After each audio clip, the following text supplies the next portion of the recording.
Hi, Sagittarius. Thank you so much for joining me today. I hope that you are doing well. This reading is for any sun, moon, or rising Sagittarius sign. We will take a look at the cards. We'll get a sense of the awareness for the week, guidance, and possible outcomes. I'll also choose a couple of oracle cards for additional information. So let's just go ahead and get started with your reading. Okay, so we have the Queen of Wands. We have the Two of Wands, and we have the Two of Pentacles. So the Queen of Wands sits here in her red robe, holding on to the wand, and she's holding, looks like a little sunflower, and she's got her black cat. And, you know, she's, I would say, power central. It's a lot of power. There's a lot of dynamic spirit with the Queen of Wands. This energy is of someone who's a go-getter, someone who's not going to sit by and, say, I'm bored with life, because they're not going to allow that to happen. They're going to find the adventure. They're going to create the excitement. They're going to use that wand in order to bring out the passions, the enthusiasms, the things that are fun to do. And so with the Queen of Wands, you may be feeling that you want to take charge of your activities, or perhaps there's an area of your life where you really are going to make a move, take a first step. If it's in terms of dating, if you're single, maybe it's creating an online account or going to a social meetup to meet people. If you are hoping to incorporate your passions into your career, it may be setting up, again, opportunities to network, to meet others who are doing what you do, so that you can learn from them, so that you can see what the real deal is. That if you're thinking of becoming, a licensed social worker, but you're really not familiar with it, it might be helpful to meet some people where they do that for a living, just to get a sense. Is it something that, that would be good for you, or that you feel better about? Queen of Wands is about the action in accessing your own power, in creating your own growth, spiritual growth, creative growth, whatever it may be, professional growth. And so she's a dominating energy because she's charismatic and is looking to do things and to do things well. So there's also a sense here of multitasking.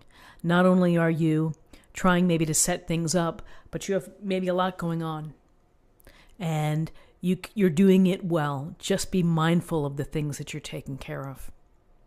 This Queen of Wands can handle the family obligations, the work obligations, social, volunteer obligations. She is able to compartmentalize and able to prioritize, if I can say that correctly, in her life. So take charge of your life on Wednesday and think about how you can introduce or enhance the enthusiasms or the passions within your life. And again, it goes nicely, I think, with this Two of Wands. In the Two of Wands, we see the man in the nice robe holding the world and looking out over the land and the mountains, kind of envisioning what life could be like if I bring more of my passions in, if I think about what I really want to do. The door's open, the world is open to you. It's a matter of having the vision, having the plan to sort things out. And when we're looking at twos, we may be asking ourselves some questions like, well, if I decide to become a licensed social worker, I'm going to have to go back to school. How does that impact my finances? How does that impact my family? My current job? Am I going to be able to continue working while I do that? So as we are envisioning and thinking of the big picture here, we're also kind of percolating with the ideas of checks and balances, perhaps, or the pros and cons of what you have to do in order to get there. I think of the word impact when I look at the Two of Wands, of my vision and my dream. How does that affect or impact my current life? What will I have to take charge of? What will I have to cut back on? How will I need to address whatever it is in order for me to make this vision or this hope a reality? So with this Two of Wands here, we have the Two of Pentacles. And we see the man is juggling and he's trying not to drop the coins. And I love the infinity symbol here, because as soon as you think you're in balance, something else comes and you're constantly juggling. Whether it's raining, snowing, sunny, cloudy, you have to juggle. Your personal life, your professional life, your relationships, your money coming in, money going out. Life is one big juggling act. And so this is saying, what are you going to be able to do to stay in balance? How will you do that? Are you having financial things that you need to keep on top of? Is it professional? Is it romantic or relationship that you need to pay attention to the balance within your life?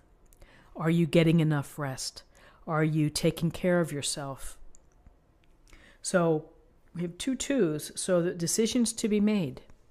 And as we try to stay in balance, we have to make those decisions as well.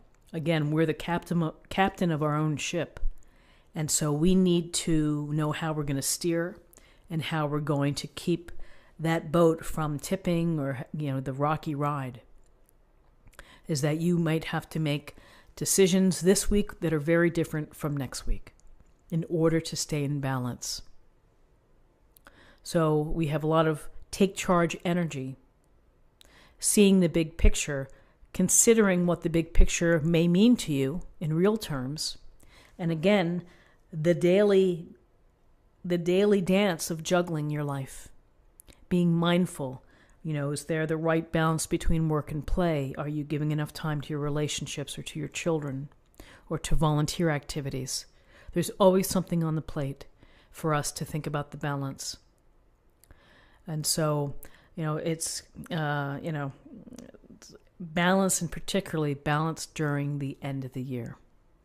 I think it's something that we're going to see more of, because sometimes the holidays are stressful for people. There's so much to do, and you feel like you may never get it done.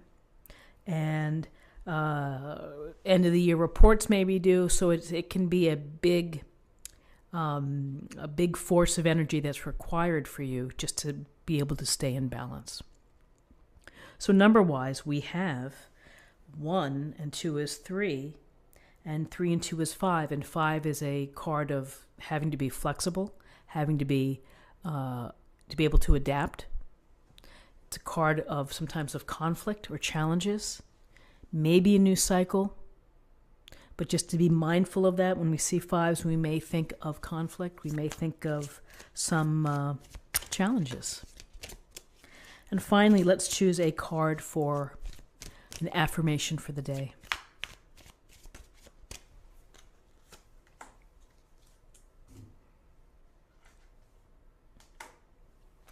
Patience. Just like Guns N' Roses saying, patience. Patience is a virtue. To be able to take a step back, to be able to not rush outcomes, but to take the time to do your best, to have a little patience. I don't know that the Queen of Wands would be so crazy about patience, but the combination between being a go-getter and knowing when to be patient is certainly a winning combination. So friends, this is what I have for you for the day. I hope that you found something helpful here with this reading. If you did, please subscribe if you haven't already. Like this video, share this video, comment below. I thank you for your time, and I'll see you tomorrow. Take care. Bye-bye.